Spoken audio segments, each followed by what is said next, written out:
द्वारा भक्ति के फल का रसास्वादन करते हैं, क्योंकि श्रद्धा विहीन भक्ति ऐसे होती है जैसे प्राण विहीन शरीर।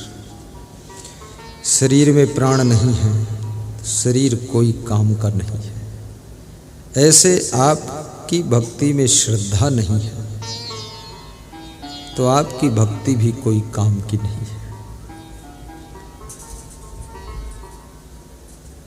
भक्ति को मुक्ति की चाबी कहा गया है। रामचरितमानस में भक्ति को स्वतंत्र बताया गया है।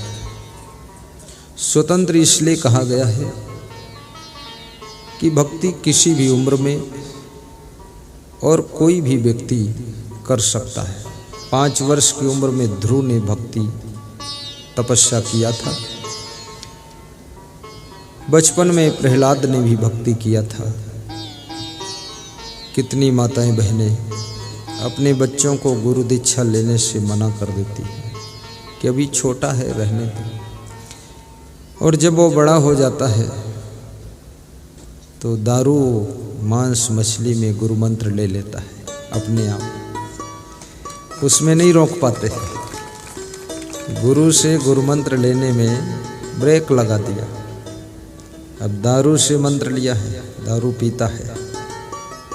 अब माँ बाप का ब्रेक नहीं लगता है। जब शराबी हो गया तब फिर गुरु के पास आते कि लड़का तो बिगड़ गया, अब आप ही जानो, बिगाड़ा है तुमने, अवसर दिया है। बचपन से उसको भक्ति में जोड़िए। कोमल पौधे को जिधर झुकाओ उधर झुक जाता है, लेकिन वही पौधा जब बड़ा हो जाता है उसकी शाखाएं कठोर हो जाती हैं, कड़ी हो जाती है, तो झुकाने से वो टूट सकता लेकिन झुक नहीं सकता। बचपन में ही भक्ति से जोड़ देना चाहिए। और गुरु से यदि उसको प्रेम हो जाएगा। अभी मध्य प्रदेश में समागम था।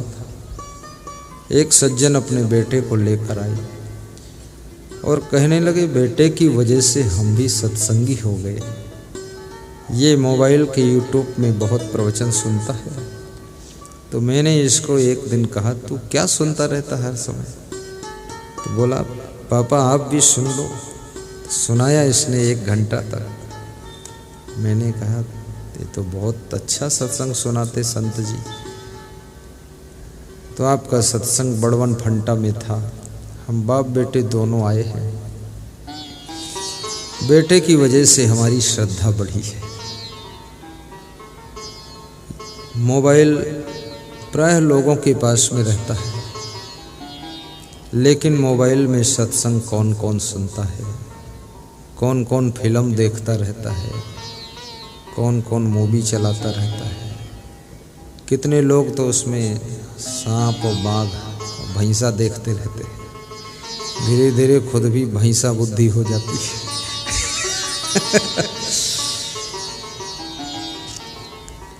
कोई भी चीज है संसार की, हर चीज 2 प्रकार का कार्य करती है। यदि उसको गलत यूज करोगे तो आपका नुकसान करेगी। अगर उसे सही यूज करोगे तो आपको उससे सफलता और सुख दोनों मिलेंगे। मोबाइल जब से आया है माँ बाप भी परेशान रहते हैं कि छत पे चढ़ करके ये चुपके चुपके किससे बात करता है। सब सो गए हैं, रात में एक टांग टेढ़ी करके बात कर रहा है। माँ बाप का कंट्रोल भी समाप्त हो गया है। साधु समाज में भी कंट्रोल समाप्त हो गया है, क्योंकि साधु के पास भी मोबाइल है। अगर उसकी बुद्धि ठीक से कंट्रोल नहीं है, इधर उधर भी बात करता रहता है। कितने साधु तो अपने परिवार में बहुत बात करते हैं। मम्मी से बात करेंगे, फिर भाभी से करेंगे, फिर छोटी वाली भाभी को ढूंढेंगे, और फिर भतीजे, फिर घर की जो भैंस उससे भी बात करेंगे। भैंस तो ठीक है, दुनिया भर की बात करते रहते हैं। कितने साधु लोग अपने रिश्तेदारों को ढूंढ ढूंढ के फोन लगाते रहते हैं। घर तो छोड़ दिया लेकिन घर का मोह नहीं छोड़ पाए। घर के मोह में पड़ोगे, आप जिस कार्य को करने के लिए निकले हो उसमें भी सफल नहीं हो पाओगे। और ये घर के लोग कोई हेल्प भी नहीं करेंगे, कौन मदद करेगा। अभी मैं देखता हूँ जो लोग साधु बन गए हैं, उनके परिवार के लोग उनको देखने भी नहीं आए हैं कि ये रहता कहाँ है, भीख मांगता है कि भंगी हो गया है कि महान बन गया है कि क्या करता है, इसकी दशा है कि दुर्दशा है। वो उसके आश्रम में देखने भी नहीं गए।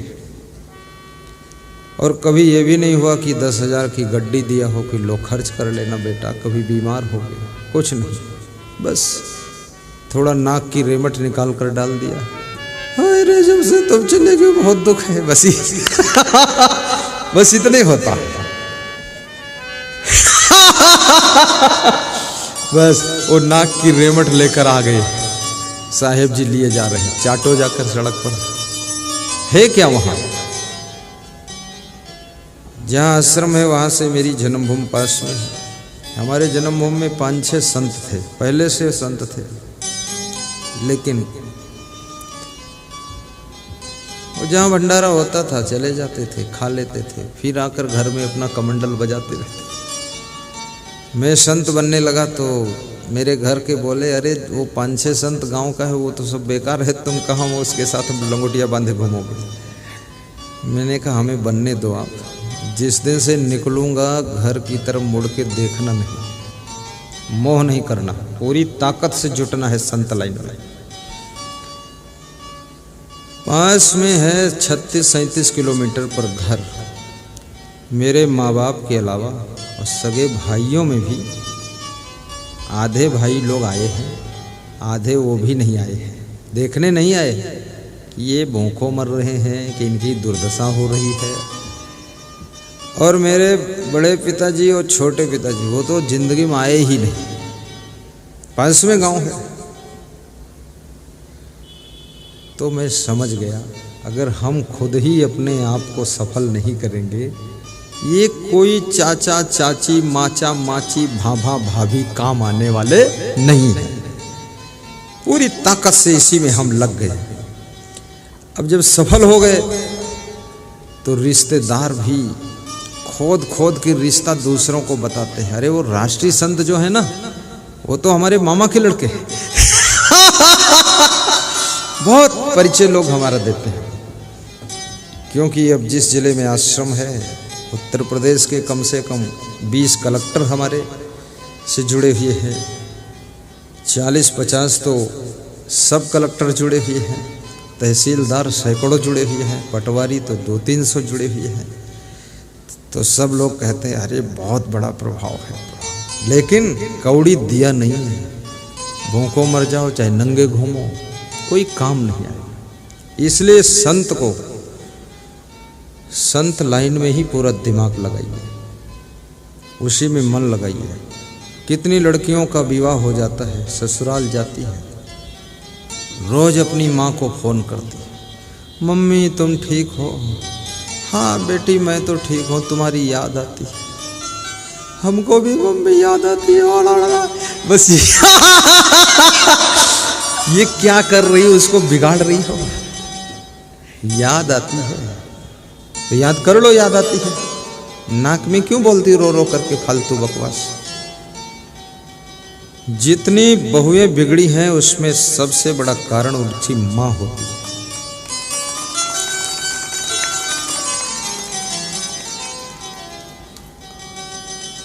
और जो लोग माँ बाप बन जाते हैं ना, वो समझते हैं हम बहुत बुद्धिमान हैं क्योंकि अब हम माँ बन गए। अरे माँ तो जानवर भी बन जाते हैं।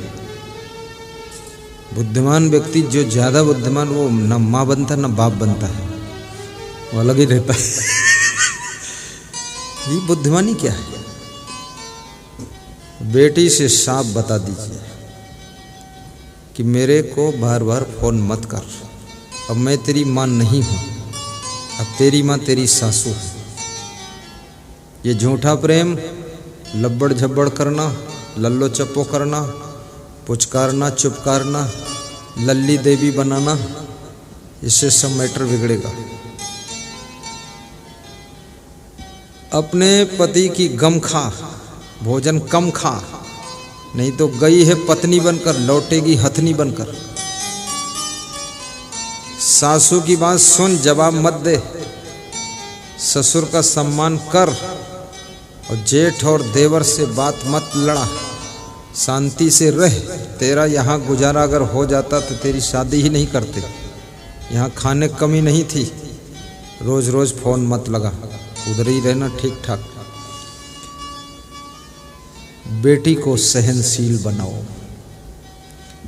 कितनी माताएं कहती हैं अगर कोई दुख होगा तुरंत फोन करना, हम सब इंतजाम कर देंगे। तुम क्या इंतजाम कर दोगे?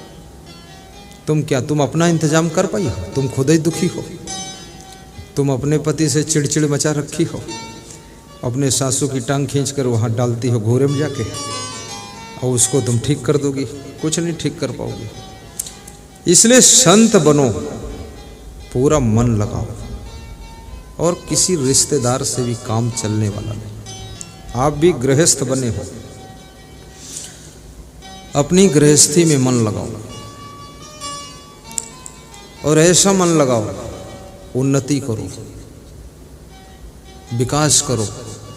पति की 4 बातें सह लो और पत्नी की 2 बातें सह लो, और घर में एक को बड़ा मान लो, जो बुद्धिमान हो, समझदार हो। क्योंकि केवल मेहनत से मनुष्य उन्नति नहीं करता है। उन्नति का रहस्य अगर कहीं छिपा हुआ है, आज सावधानी सुनना इस बात को, आपके डिसीजन में उन्नति और सफलता का रहस्य छिपा हुआ है। डिसीजन किसे कहते हैं? इंग्लिश है ये डिसीजन। डिसीजन का मतलब होता है निर्णय लेना। निर्णय मतलब होता है फैसला लेना। फैसला का मतलब क्या होता है? क्या करना है, ये फैसला लेना है। अगर 500 का सामान कहीं भेजना है और 2000 का तेल फूक रहा है, और सामान तुमने भेज दिया, और दिन भर ड्राइवर लग गया, ड्राइवर ले लिया 250 और तेल फूका 2000 का, और 500 का सामान पहुंच गया, अब गाड़ी फंसी रही 5000 की, 5 लाख की, तो ये मूर्खता का निर्णय है। ये डिसीजन आपका गलत है। फ़ोन करके बता दो, उधर ही सामान खरीद लेंगे, 500 रुपये हम दे देंगे, गाड़ी नहीं आएगी, ड्राइवर नहीं आएगा, ना डीजल फूकेंगे। सीधी बात। ये डिसीजन लीजिए, और एक निशाने में कई फाइनल काम होने चाहिए। स्मरण शक्ति को भी बढ़ाओ, भुलऊ राम मत बनो, मेमोरी स्ट्रांग करो, लंबी सांस खींचो। याद शक्ति अगर कम है, लंबी सांस। किसी के दबाव में भोजन मत खाओ। एक मिनिस्टर के यहाँ मैं रात ठहरा, सवेरे वो खाने के लिए बैठा तो उसकी पत्नी एक तसला भर सलाद वलाद काट के रखी, और उसमें से खा रहा था। मैं 3री मंजिल की छत से झांक रहा था, तो मैंने मिनिस्टर से पूछा वजन कितना है? बोले 1.5 कुंटल। खाते कितना हो? बोले 5 किलो। हमने कहा इतना कैसे खाते हैं? बोले श्रीमती जी जितना दे देती है वो सब हम खा लेते प्रेम से। अब श्रीमती सोच रही हैं पति ज़्यादा खाएगा तो ज़्यादा बलवान बनेगा। बलवान नहीं बनेगा, ज़्यादा खाने से आदमी ज़्यादा कमज़ोर हो जाता है। ज़्यादा खाने से बुद्धि भी कमज़ोर हो जाती है। तो बुद्धिमान जो स्त्रियां हैं वो अपने पति को ज़्यादा खिलाती हैं ताकि ये बुद्धिहीन हो जाए, जो मैं कहूँ वही करना शुरू करे। इसलिए पति लोग सावधान रहें, ज़्यादा कृपया मत खाइए। और वो चीज़ मत खाइए जो नुकसान करती है आपको, क्योंकि आप जानते हैं मेरे शरीर को क्या सूट करता है। इतनी गाड़ियां हैं, कोई पेट्रोल गाड़ी है, कोई गैस से चलती है, कोई डीजल से चलती है, कोई केरोसिन से चलती है। तो आप समझो आपकी गाड़ी पेट्रोल गाड़ी है कि डीजल गाड़ी है, गैस गाड़ी है कि बैटरी से चलती है, आपको समझना पड़ेगा। अब जो आ गया सो खाए बैठे आप, तो आप हमेशा अस्वस्थ रहेंगे। युक्ताहार विहारस्य युक्त चेष्टस्य कर्मसु युक्त स्वप्नौ बोधस्य योगो भवत दुःख। श्री कृष्ण अर्जुन से कहते हैं, जिसका आहार और विहार यथा योग्य होता है, जिसके कर्मों की चेष्टा यथा योग्य है, जिसका शयन जागरण यथा योग्य है, और जो बिना बताए हुए अपने लायक कार्य को करना शुरू कर देता है, उस व्यक्ति के सब दुख मिट जाते हैं और उसका योग सिद्ध हो जाता है। वह व्यक्ति कभी दुखी नहीं रहता है, हमेशा सुखी हो जाता है। बुद्धिमान व्यक्ति इंतजार नहीं करता है कि हमको लोग बताएं तब हम कार्य करें। बुद्धिमान व्यक्ति अपने लायक कार्य को स्वयं खोज लेता है और करना शुरू कर देता है। याद रखना, जितने तुम कार्य करते हो उन्हीं कार्य के अनुसार तुम्हारा महत्व बढ़ता है, मूल्य बढ़ता है। जिस दिन तुम कार्य करना बंद कर दोगे